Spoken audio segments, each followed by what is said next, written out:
Yeah. Just going back to something that you'd mentioned about sector differences, the data does show quite a bit of variability in NRR performance across different sectors. Mm-hmm. And I think that the report said that healthcare and Gen AI kind of outperformed the others. Well, maybe just talk about that a little bit, Stephen. What factors contribute to these differences, and what can be learned in one of these high performing verticals and applied more broadly across other verticals? Yeah. So, and I think we have to sort of unpeel this a bit more deeply as well, right? So, right now, so let's just look at the overall NRR data. So, as you said, Gen AI and healthcare are performing very well, and communication, and to my surprise, MarTech are not performing well. So what do we think is behind this? So general AI, we know that this is the hot area. It's growing very quickly. OpenAI got to 100 million users faster than any other company in history. People like Perplexity are growing very, very fast. Even someone like Cohere, which has come under criticism recently for slow growth. It's slow growth compared to OpenAI and Perplexity and Anthropic, but it's not slow growth. Mm-hmm. It's very, very high growth. So I think that's, so general AI is it is what it is, and most of us are not going to become general AI companies. So, what we can learn from them is, the importance of creating exceptional value and leveraging technology. And all of us are going to be using generative AI within the next 3 years. I would predict that any company that is not built on a generative AI platform will be marginalized within 5 years. Hmm. Healthcare, I think here, this has actually been the vertical that has, in many ways, most effectively adopted generative AI and AI generally. And there's enormous pressure on the healthcare system to get more value for money. And it's pretty clear that the only way to do that, well, maybe not the only way, one way to do that is through software. So that's driving adoption. And, there are a lot of really excellent healthcare SaaS companies. Yep.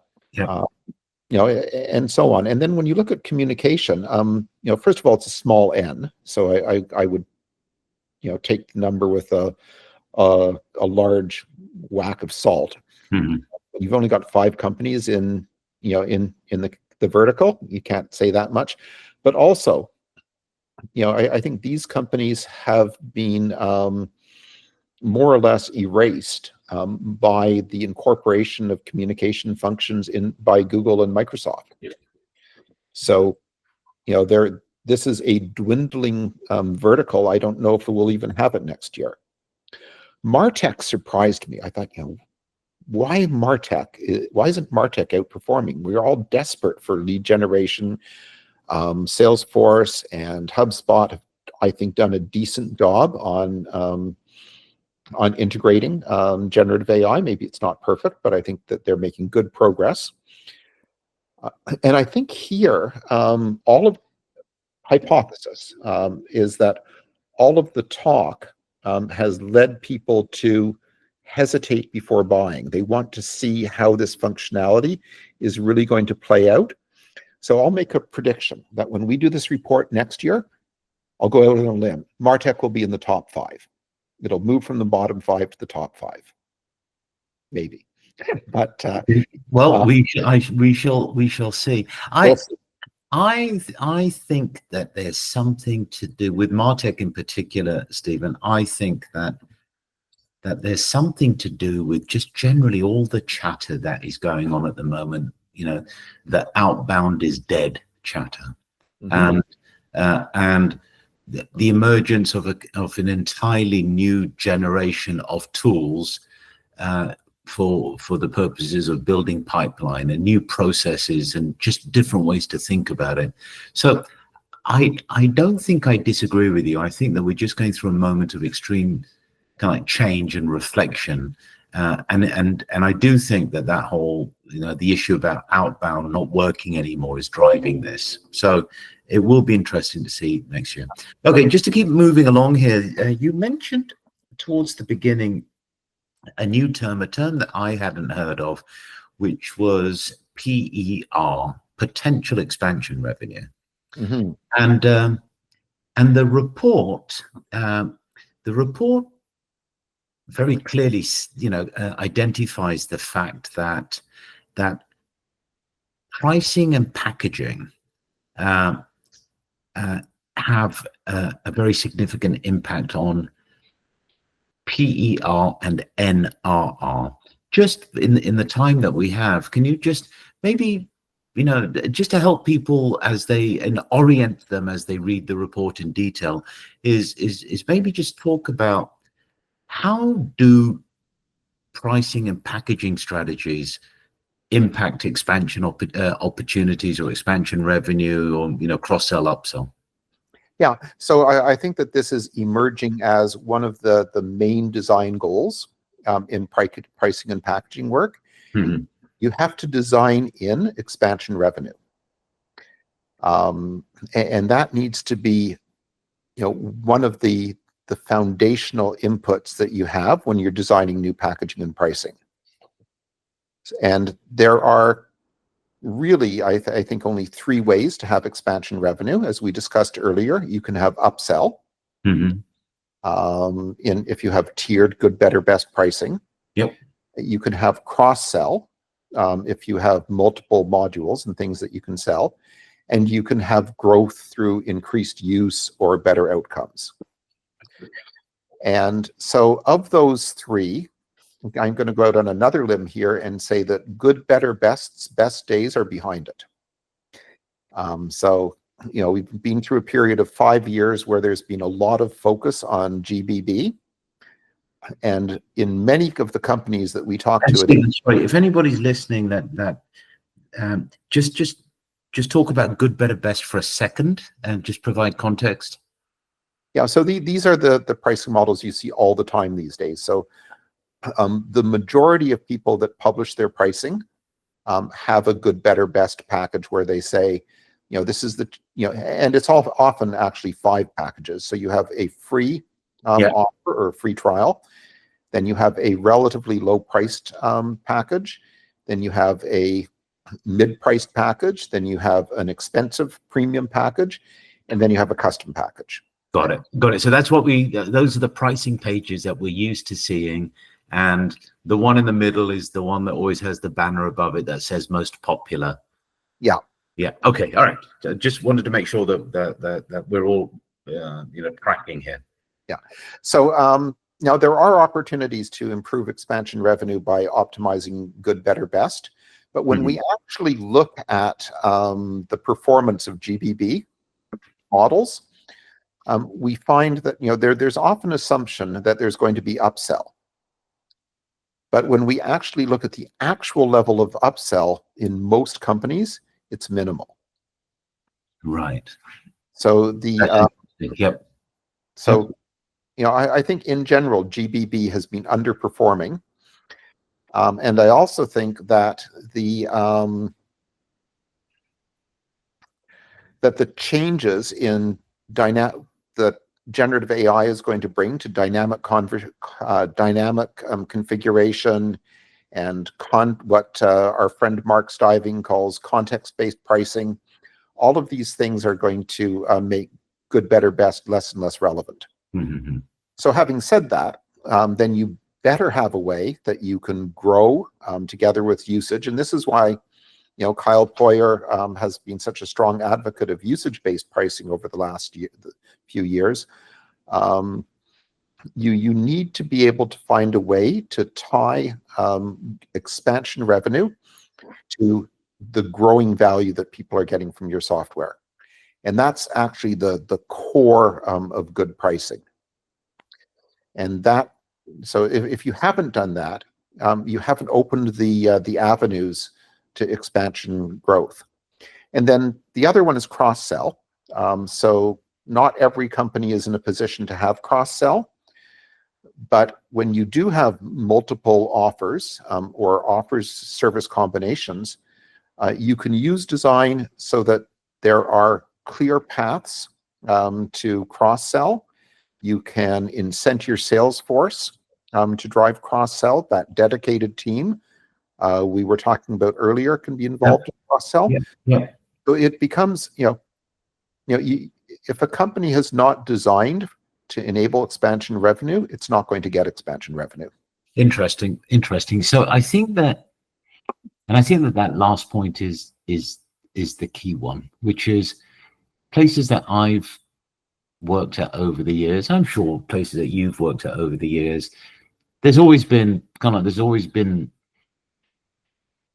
a team or a group that has responsibility for upsell and cross-sell. But I think what you're saying is that without going as far as designing your packaging for cross-sell and upsell and explicitly designing for it, you're going to be, whatever results you have from an expansion team is going to be suboptimal unless you've designed packaging for that explicit reason. Yeah. Okay, that makes sense, because I mean, over the years, just like you and many people listening in, is that I would have said, yeah, we've had teams that are responsible for expansion revenue. It, may have been account management, may have been in professional services, but the takeaway here is those teams will always underperform unless we are very explicit about designing packaging for expansion, upsell, cross-sell. Okay, so just as we come to the end here, and of course we'll eagerly await the results for next year, but let me really put you out on a limb now to say, and ask you this: is that if you look out, let's say over the next few years, what do you think are maybe the top 2 or 3 challenges and the top 2 or 3 opportunities for B2B SaaS companies in maintaining or ideally improving their NRR? So love to get your thoughts on that, and you can go as far out on that limb as you want. Well, I don't think it will surprise anyone who knows me and Ibbaka to know that I think that the foundation here has to be on understanding, communicating, delivering, and documenting value. Mm-hmm. And if you're not doing those things, you are going to struggle to package and price effectively, and you're going to struggle to sell, and you're going to struggle with your customer success. So it's absolutely critical that you have the mechanisms in place to gather the data, to feed the models that are going to drive expansion revenue.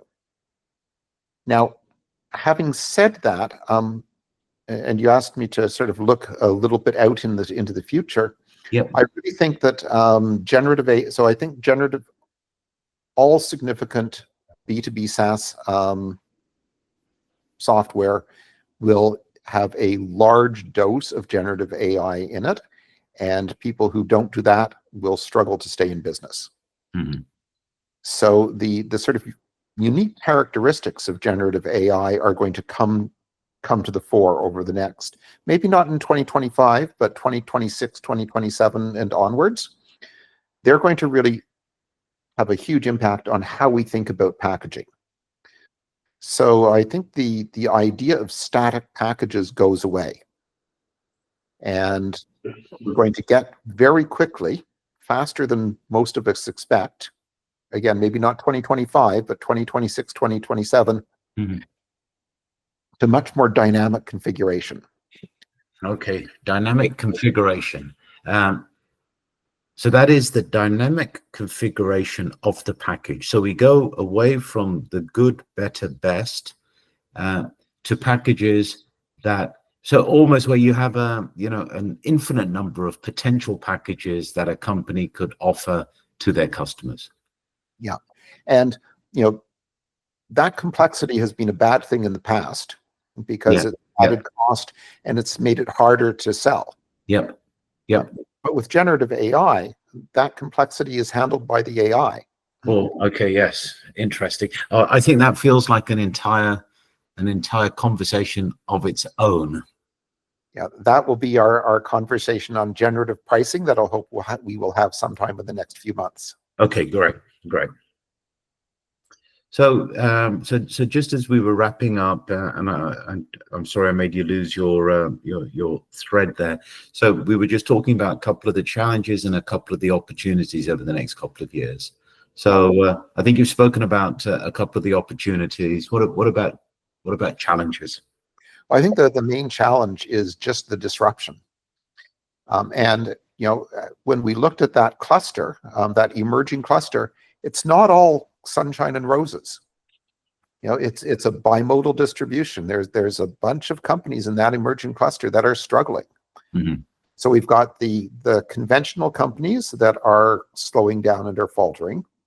We've got enterprise, which is still pretty solid because enterprise changes slower than other things. But then even in this emerging cluster, we're seeing bimodal distributions.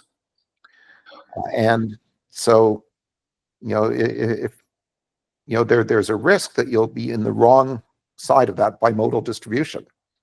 And there's going to, I think there's going to be a massive culling off of companies as well. So even though you adopt generative AI and do all of those things, if you find you're in that group that is getting, so we've said high churn is acceptable if you have strong expansion revenue. Right. If you have high churn and low expansion revenue, you're in big trouble, and you'll get in trouble fast. So there's going to be a real sorting, I think, happen over the next 3 years. Wow, that's a cheery thought to start to conclude this on, Stephen. But yes. I think that it's so important for everybody involved in B2B SaaS, whichever angle you're approaching it from, to be aware of the disruption that you have described there, and to prepare for it. So yeah, as scary as it is, getting that to front of mind of everybody involved in the industry, I think is an important outcome of this second survey. And an unexpected one. Yes, and an unexpected one. Absolutely. Okay, well, look, that was really first informative, secondly enjoyable. We should do this more often. Absolutely. I look forward to doing it again in the near future.